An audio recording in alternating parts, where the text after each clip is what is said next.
make a tutorial how to make milk tea. How to make it really easy. You can make it the way that I tell. Okay, let's go start it.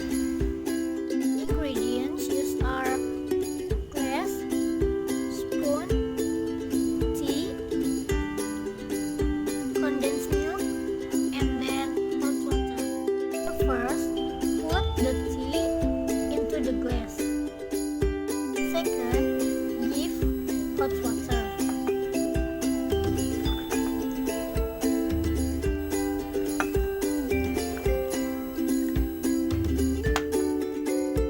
Third, give the tea from the glass. Fourth, enter condensed milk into the glass.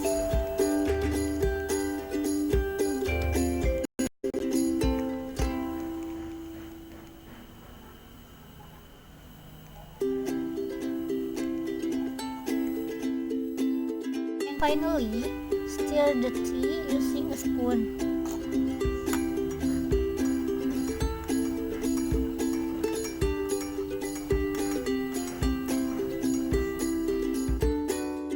Milk tea is ready.